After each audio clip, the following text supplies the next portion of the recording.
आशा करता हूं आप सब बहुत अच्छे होंगे। मेरा नाम है सिद्धांत अग्निहोत्री। स्टडी ग्लोस पे आपका बहुत बहुत स्वागत है। दोस्तों, आज हम बात करेंगे आसिम मुनीर की। पागल हो चुका है ये आदमी और कुछ भी बोल रहा है, कुछ भी बक रहा है डर के मारे। देखिए, इसको अपनी क्रेडिबिलिटी बना के रखनी है, हम सबको पता है ये। लेकिन दोस्तों, जो इसने बोला है ये कोई ऐसा वैसा तो है नहीं, ये पाकिस्तान का लीडर है और जो इसने बोला है उस पर पूरी दुनिया को ध्यान देना चाहिए। ये कोई ऐसी वैसी बात नहीं है।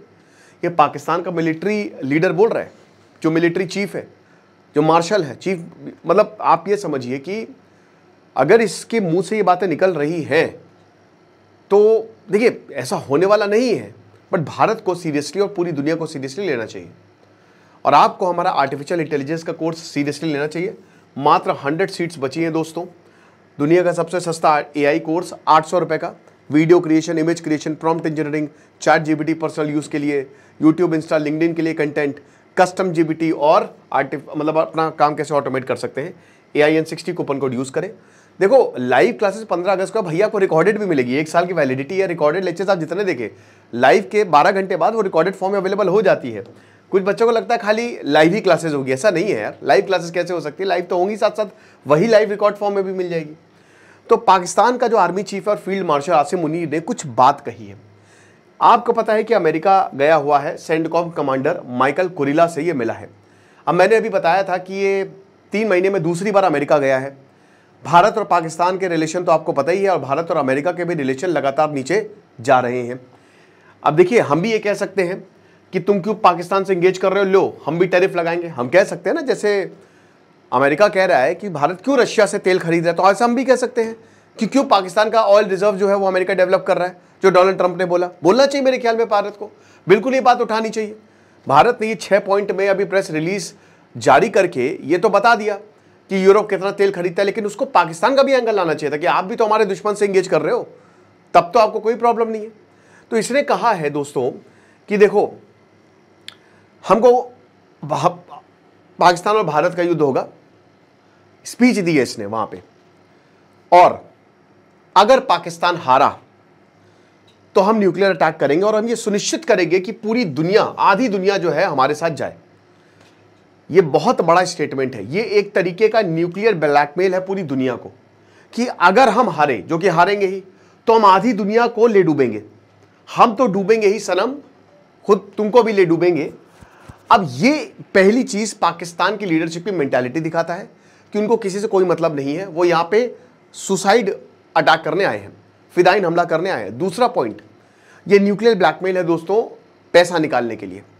IMF या वर्ल्ड बैंक या अमेरिका, सऊदी, ये सब इसीलिए इनको पैसा देता है कि ये न्यूक्लियर ब्लैकमेल करते हैं। औकात कुछ नहीं है। क्या पाकिस्तान न्यूक्लियर अटैक कर सकता है? नहीं। डिसेंट्रलाइज्ड है पाकिस्तान का जो न्यूक्लियर प्रोग्राम है, डिसेंट्रलाइज्ड है, काफी हद तक CIA के हाथ में है।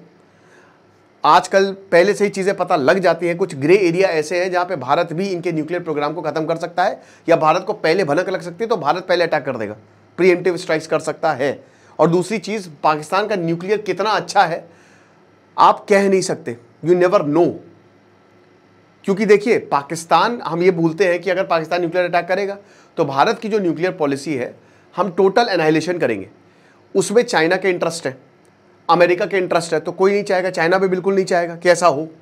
तो ये खाली एक न्यूक्लियर धमकी है। और सच बताऊं तो दोस्तों, मुझे तो लगता ही नहीं कि इनके न्यूक्लियर बम काम करते हैं।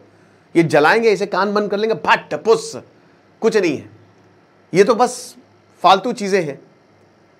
चोरी की चीज कभी फलती नहीं है। लेकिन चाइना का सपोर्ट है तो आप कह भी नहीं सकते।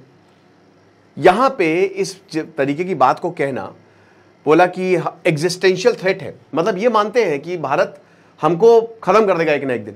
ये इनका खुद कहना है कि एग्जिस्टेंशियल, भाई हमारा एग्जिस्टेंस खतरे में पड़ जाएगा भारत की वजह से। तो ये चीज है। ये बता रहे कि हम एक न्यूक्लियर नेशन है, तो हम आधी दुनिया को जो है वो साथ में लेके जाएंगे। अब पूरी दुनिया को देखना। उसके बाद इन्होंने क्या बोला है, ठीक है, अमेरिकन सॉइल से इन्होंने धमकी दी, अमेरिका से। ये भी नहीं कि पाकिस्तान से बोल रहे हैं। पिछली बार डॉग विस्लिंग और अल्लाह अल्लाह कर रहे हैं। कल ही दोस्तों, परसों मैंने इस्लाम पे लेक्चर लिया है। कौन सी कुरान में लिखा है, बल्कि भाई प्रॉफिट मोहम्मद ने तो बता दो कि वो तो इनोसेंट को, उनका तो ऐसा रहता ना कि कोई भी इनोसेंट मारा ना जाए। ये जो इस्लाम के नाम पे ये सब हिंसा फैला रहे हैं ना, इन्होंने इस्लाम पढ़ी ही नहीं, इन्होंने कुरान सही से पढ़ी ही नहीं है। मैं आपको बता दूं, ये सब ब्रेन वॉश। तभी मैं धर्म की सीरीज चला रहा हूं, सारे धर्मों को कवर कर रहा हूं कि भाई कहीं पे नहीं लिखा है ये, लेकिन ये क्या कर रहे हैं कि भाई ब्रेन वॉश, इस्लाम के नाम पे पूरी दुनिया में कट्टरता फैला रखी है और देश आपस में भिड़े हुए हैं। आप देख लीजिए ज्यादातर इस्लामिक नेशन सिविल वॉर में। तो भाई सिंपल सी बात है कि इस तरीके की बात करोगे तो मारे जाओगे। ये कभी एजुकेशन की बात नहीं करेंगे, ये कभी बात नहीं करेंगे कि हमको आगे बढ़ना इकोनॉमिकली। अब देखिए आगे ये क्या कहते हैं, अब ये बोलते हैं कि भारत डैम बना रहा है। देखिए भारत ने बहुत सारे डैम ऑलरेडी बना लिए हैं। इंडस वाटर ट्रीटी को लेकर इसने बहुत कुछ बोला था, बिलावल भुट्टो ने बोला था कि मार देंगे, ये कर देंगे, वो कर देंगे, खून बहेगा। कुछ हो गया? कुछ नहीं हुआ। तब से लेकर अभी तक सस्पेंडेड है, सस्पेंडेड रहेगी। इनफैक्ट दोस्तों ये अब सारा पानी पंजाब में घुसा रहे हैं। अभी मैंने फिर परसों नरसों लेक्चर दिया था कि यहाँ जो डेल्टा है, इंडस डेल्टा, 11 लाख लोग डिस्प्लेस हो चुके हैं। इनकी जो ये पानी माफिया जो कि सारा पानी जो है पंजाब में दो। पाकिस्तान में इंटरनल प्रॉब्लम्स इतनी है, और अभी तो भारत ने बलूचिस्तान को सपोर्ट ओपनली नहीं किया है। जिस दिन भारत बलूचिस्तान और खैबर पख्तूनवा को ओपनली सपोर्ट करने लगेगा, टिक ही नहीं पाएंगे। तो ये कह रहे हैं कि भारत डैम बना रहा है, और अगर भारत ने, हम वेट कर रहे हैं डैम बनाने का, हम 10 मिसाइल मारेंगे। औकात नहीं है, वही बता रहे ना कि बोलने की बात है कि कह रहे कि भारत एक बार डैम बना ले, हम 10 मिसाइल मारेंगे। अब दोस्तों भारत ने साफ साफ बोला है कि अगर आप हमारे इंफ्रास्ट्रक्चर, हमारे एस्टैब्लिशमेंट, हमारे सिक्योरिटी, हमारे लोगों पर हमला करते हैं तो this will be act on war, this will be acts of war. तो ये तो एक्ट ऑफ वॉर होगा। भारत वॉर में नहीं था, बार बार भारत के स्टैंड था कि ये नॉन एस्केलेटरी है। हमने सिर्फ और सिर्फ आपके आतंकी ठिकानों को मारा है, क्योंकि दोनों न्यूक्लियर नेशन है। तो भारत इस बात को समझता है कि क्योंकि हम न्यूक्लियर नेशन, इसलिए हमने भारत बहुत स्ट्रैटेजिकली जो हमने मारा है, ठीक है। लेकिन अगर ऐसा कुछ हमला होता है तो हम भारत पे ये युद्ध मारेंगे और उसके बाद फुल फ्लेजेड वॉर हम करेंगे। तो इंडस वाटर ट्रीटी जो है ये भारत की फैमिली प्रॉपर्टी है। अबे पूरा पाकिस्तान भारत की फैमिली प्रॉपर्टी है। We have no shortage of missile, ये बता रहे कि हमारे पास कोई भी मिसाइल की शॉर्टेज नहीं है। तो जो पाकिस्तान की लीडरशिप, वही टिपिकल पाकिस्तान की लीडरशिप कहती है। फिर उन्होंने, अब देखिए एग्जाम्पल इन्होंने दिया, इसने कहा कि देखिए भारत जो है वो मर्सिडीज है। इन्होंने बोला कि भारत एक मर्सिडीज है, हाईवे पे चल रही है, हम एक ट्रक है और वो ट्रक असला बारूद से भरा है। तो अगर मर्सिडीज इस ट्रक से टकराएगी तो सोचे नुकसान किसका ज्यादा होगा, ठीक है। तो ये तो मान रहे हैं कि हम मरेंगे, हमको कोई बचा नहीं सकता। अच्छा, उपेंद्र द्विवेदी जो हमारे आर्मी चीफ है, उन्होंने ये कहा है कि हमको अगले युद्ध के लिए तैयार रहना होगा। आर्मी तो है ही है, लेकिन पूरे देश को साथ में आना होगा। तो अगला युद्ध बहुत जल्द हो सकता है, क्योंकि आसिम मुनीर की जिस तरीके की बातें हैं ये गड़बड़ है। अब वैसे तो भारत ने कायदे से एक एक चीज जो है वो बता दी है। ऑपरेशन सिंदूर में भी भारत ने दिखा दिया उसके मोटिव्स क्या हैं, कि आप बचोगे नहीं। उस हिसाब से तो आसिम मुनीर, और देखिए पहला कॉल किसका आया था? पाकिस्तान का आया था, पाकिस्तान के DGMO का आया था। इतनी ज़्यादा हमने जो है वो नुकसान कर दिया था। अभी कहते हैं कि भारत वर्ल्ड लीडर अपने आप को दिखाता है कि, बट ऐसा है नहीं, it is far from reality. भैया आपको पता है कि पुतिन और ट्रंप मिल रहे हैं, इसमें भारत का भी काफ़ी हाथ बताया जा रहा है। इनफैक्ट अमेरिका और बाकी देश कह रहे हैं, यूरोप कह रहा है कि भारत जो है वो रशिया से बात करे, पुतिन से बात करे। यूक्रेन का जब युद्ध हुआ था ना, तो सबसे पहले यूक्रेन ने भारत को बोला था कि भैया महाभारत और चाणक्य नीति याद दिला दी थी। देखिए इंडियन आर्मी, मैं आपको सीधा बताता हूँ कि इंडियन आर्मी है सीधी, हमारी आर्मी बहुत सीधी साधी है। मैं बता दूं, हमारे पास वही कहता है ना कि हनुमान जी हैं हम, कि हमारे पास ताकत बहुत ज़्यादा है, पूरी दुनिया को झुकाते, लेकिन हम उसका गलत इस्तेमाल नहीं करते हैं, ठीक है। जब वक्त आएगा तब हम करेंगे, लेकिन हम डिफेंस में मारेंगे, बहुत मारेंगे। जिस दिन हम ऑफेंसिव पे आ जाए, हम अमेरिका तक को हरा सकते हैं। दोस्तों ये मैं बड़ी बात नहीं कर रहा हूं, ये सच है। इतनी ज़्यादा ताकत है इंडियन आर्मी में, ओके। बाकी इन्होंने माइकल कुरेला, अब देखिए माइकल कुरेला ने इनको बुलाया है, इनको अवार्ड भी, ये भी मैंने बताया था कि पाकिस्तान का इनको सिविलियन अवार्ड मिला है, हिलाले पाकिस्तान पता नहीं क्या। तो उसके बाद इनको बुलाया है माइकल कुरेला को, माइकल कुरेला ने इनको बुलाया है, लंच वंच खिलाया। और जाहिर सी बात है, ईरान है, अफगानिस्तान है, ऑयल रिजर्व्स हैं जो अभी बोला, बहुत सारे इशूज़। खैर ये तो क्योंकि माइकल कुरेला ने बुलाया तो ये तो पूरा मिलिट्री पर्पस है।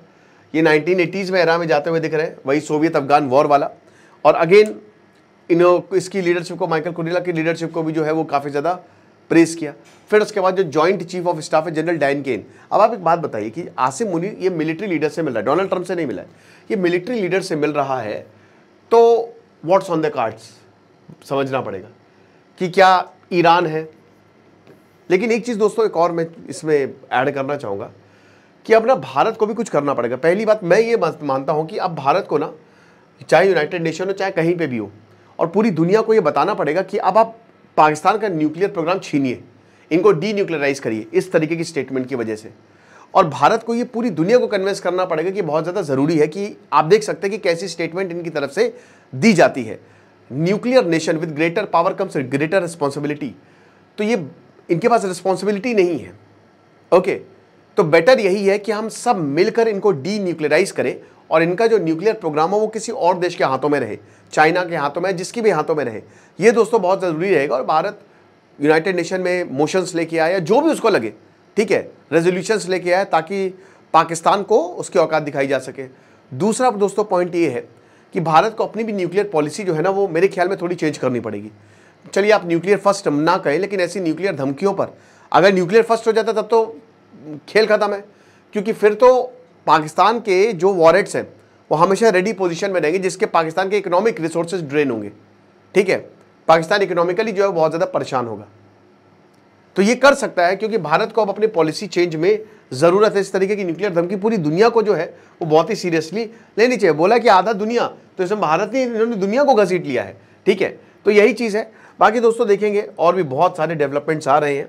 खुश रहे, पढ़ते रहे। इधर से सिद्धांत अग्निहोत्री साइनिंग ऑफ। और मास्टरिंग ये शानदार कोर्स आप अवेल करें। Artificial intelligence, right left centre, everything you will be having. Thank you so much.